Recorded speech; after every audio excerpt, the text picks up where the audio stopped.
میرے محبوب صلی اللہ علیہ وسلم فرمانے لگے لو ادرکت والدی او احدہما، کہ کاش میں اپنے والدین کو پاتا یا ان دونوں میں سے کسی ایک کو پا لیتا، والدی او احدہما، کہ ابا جی اور امی جی کو دونوں کو اپنی زندگی میں پا لیتا،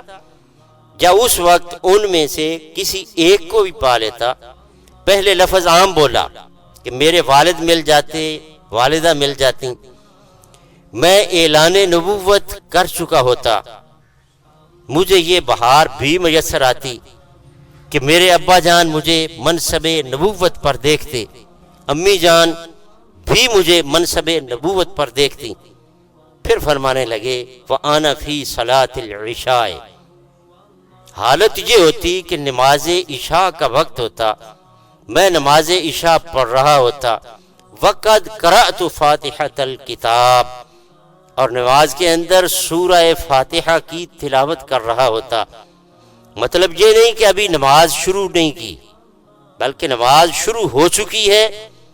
فاتحہ شریف پڑھ رہا ہوتا، نماز کا اہم حصہ میں ادا کر چکا ہوتا۔ فاتحہ کے بارے میں اللہ رب العزت کا فرمان ہے، حدیث قدسی ہے کہ فاتحہ میرے اور بندے کے درمیان نصف نصف ہے،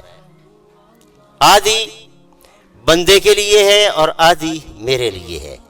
ادھر بندہ بولتا ہے الحمدللہ رب العالمین، تو اللہ رب العزت بھی فرماتا ہے حامدنی عبدی، کہ میرے بندے نے میری حمد کی ہے۔ اللہ اکبر، یعنی جملے کا جملے کے ساتھ جواب ملتا ہے اللہ کی طرف سے۔ بڑا اہم مقام ہے فاتحہ پڑھنے کا۔ اب محبوب کریم صلی اللہ علیہ وسلم فرماتے ہیں کہ نماز عشاء کا وقت ہوتا، نماز پڑھ رہا ہوتا، فاتحہ پڑھ رہا ہوتا، اس کے بعد کیا ہوتا؟ کہ میری والدہ طیبہ طاہرہ سیدہ آمنہ رضی اللہ تعالی عنہ مجھے آواز دیتی، تنادی یا محمد، کہ میری والدہ مجھے پکار کے کہتی کہ اے محمد، تو میں کیا کرتا؟ لَأَجَبْتُهَا لَبَّيْكَ، تو میں لبیک کہتا ہوا ان کی خدمت میں حاضر ہو جاتا۔ اب دیکھیے کہ پہلے آپ نے والدین کا تذکرہ کیا، پھر فرمایا کہ ان میں سے ایک ہی مجھے مل جاتا زندگی میں، لیکن آگے جو لفظ استعمال کیا تو مؤنث کا کیا کہ تنادی،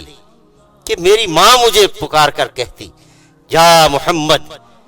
میری امی جان مجھے آواز دیتی اور میں نماز پڑھ رہا ہوتا،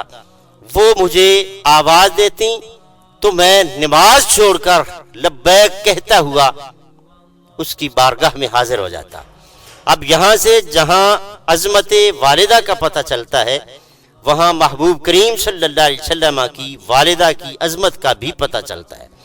کہ وہ محبوب صلی اللہ علیہ وسلم جن کو پوری کائنات لبیک یا رسول اللہ کہتی ہے، ہر مومن صالح، ہر مومن کامل، ہر صحیح العقیدہ مسلمان آج بھی کائنات کی دھرتی میں جہاں رہتا ہے وہ لبیک یا رسول اللہ کی آواز بلند کرتا ہے۔ اللہ اکبر کبیرہ، اللہ اکبر کبیرہ، اللہ اکبر۔ تو سرکار کہہ رہے ہیں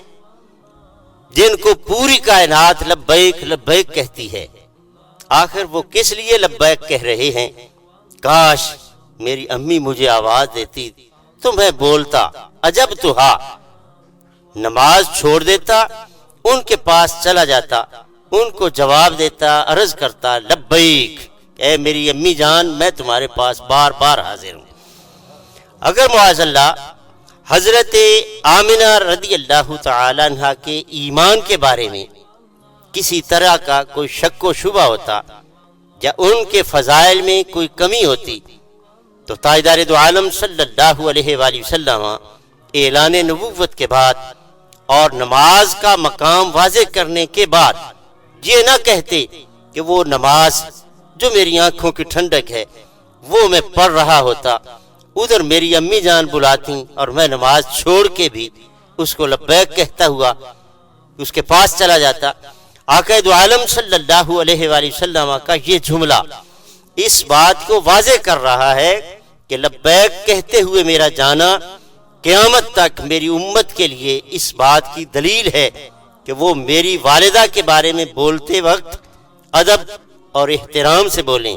کہ جن کو میں لبیک کہہ رہا ہوں وہ میرے غلاموں کی کتنی بڑی مخدومہ ہوں گی۔ کتنے ادب سے نام لوں ام رسول کا، کتنے ادب سے نام لوں ام رسول کا، لازم ادب بہت ہے اصل الاصول کا، بنت وہب مقام ہے تیرا بڑا بلند، بنت وہب مقام ہے تیرا بڑا بلند، چرچا ہے سب بہاروں میں ایک تیرے پھول کا، جس کی نگاہ میں ام نبی کا حیا نہ ہو، جس کی نگاہ میں ام نبی کا حیا نہ ہو، وارث ہے ابو جہل کا ابن سلول کا۔